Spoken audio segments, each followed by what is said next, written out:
Thanks जी।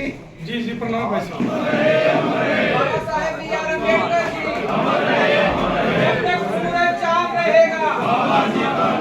जो कर गुजर गए वो भीम थे, दुनिया को जगाने वाले भीम थे। हमने तो सिर्फ इतिहास किताबें पढ़ी हैं हजारों, इतिहास बनाने वाले तो वो भीम।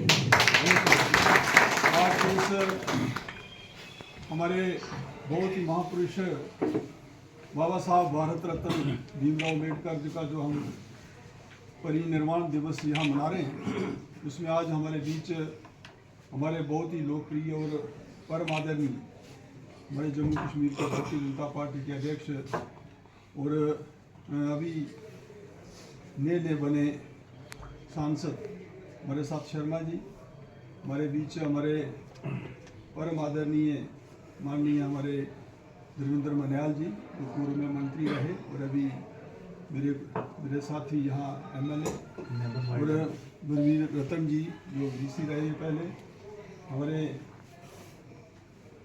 अजीत अंगराल जी, हमारे MLA पूर्व में प्रदीप जी, और सभी यहाँ के आज जितने भी अनुसूचित जाति मोर्चा की जो नई टीम नियुक्त हुई है और सारे जितने भी परमात्मी यहाँ सभी लोग आए हैं, मैं आज के इस दिन पे आप सबको बहुत बहुत आपका वेलकम करता हूँ, स्वागत करता हूँ कि आज सब हम मिलकर उस महान पुरुष का आज हम दिन मना रहे हैं। तो बाबा साहब भीमराव अम्बेडकर जो हमारे कॉन्स्टिट्यूशन के निर्माता रहे, जिन्होंने ऐसा संविधान दिया भारत को जिसकी आज प्रशंसा पूरा विश्व कर रहा है।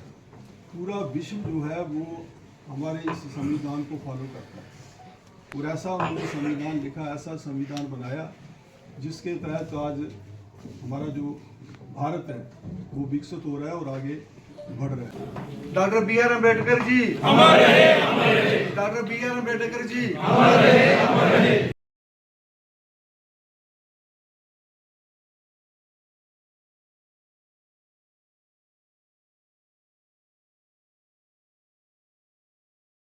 आज पूरा भारतवर्ष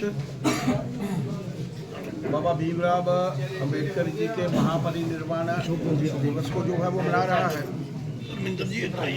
उस महान शख्सियत ने जिन्होंने अपना पूरा जीवन, पूरा सर्वस्व जो था अपने देश के लिए समर्पित किया, अपनी कौम के लिए समर्पित किया, हम सब उनको याद कर रहे हैं। उस महान विभूति में और देश के प्रधानमंत्री जी का हम लोग धन्यवाद भी करना चाहते हैं कि प्रधानमंत्री जी ने जब भारतीय जनता पार्टी की सरकार बनी केंद्र में आने के बाद उस महान विभूति के 5वें स्थल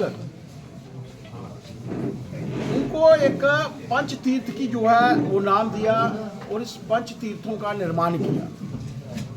जन्मभूमि यहाँ पर उनका जन्म हुआ था,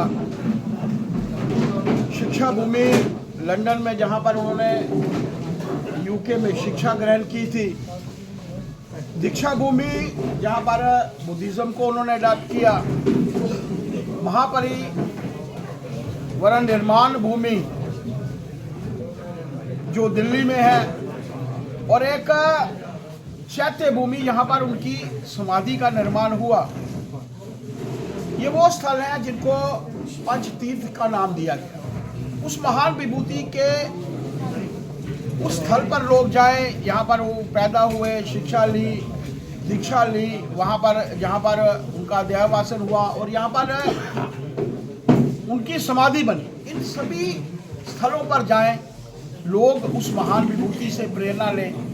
और एक बहुत बड़ी बात जो पिछले महीने में 26 नवंबर 2025 में यूनेस्को हेडक्वार्टर्स पेरिस में उस महान विभूति की प्रतिमा का भी जो है वो अनावरण किया गया। और इससे पहले अगर भारतीयों में किसी की प्रतिमा का अनावरण हुआ था तो वो महात्मा गांधी जी थे। एक उस महान विभूति के लिए आज उनके महापरिनिर्वाण दिवस के ऊपर यही एक सच्ची श्रद्धांजलि होगी, यही एक सच्ची भेंट होगी कि जिस रास्ते पर उन्होंने हम सबको ले जाने का प्रयत्न किया था, जिस सोच के साथ विश्व का सबसे बड़ा संविधान उन्होंने लिखा था, उस महान विभूति के लिए यही एक सच्ची श्रद्धांजलि है। यही एक उनके जाने के बाद यही एक उस महान विभूति को याद रखने का एक कार्य है कि उनकी सोच के साथ उनको जो विकसित देशों की श्रेणी में जो हम लोग चाहते हैं कि भारत सर्वप्रथम रहे, ऐसे समय में उस महान विभूति को भी हम लोग याद करें, उनके कार्यों को, उनकी कार्यशैली को, उनके कहे गए बातों को अपने जीवन में भी डालने का प्रयत्न करें। इन्हीं शब्दों के साथ मैं धर्मेंद्र जी को साधुवाद देना चाहता हूं, धन्यवाद देना चाहता हूं कि मुझे डॉक्टर डी के मडियाल जी के साथ, घारू राम जी के साथ और पार्टी के सभी प्रमुख कार्यकर्ताओं के साथ मिलकर उस महान विभूति को इनके महापरिनिर्वाण दिवस के ऊपर याद रखने का मौका मिला है। इन शब्दों के साथ जय भारत, जय हिंद।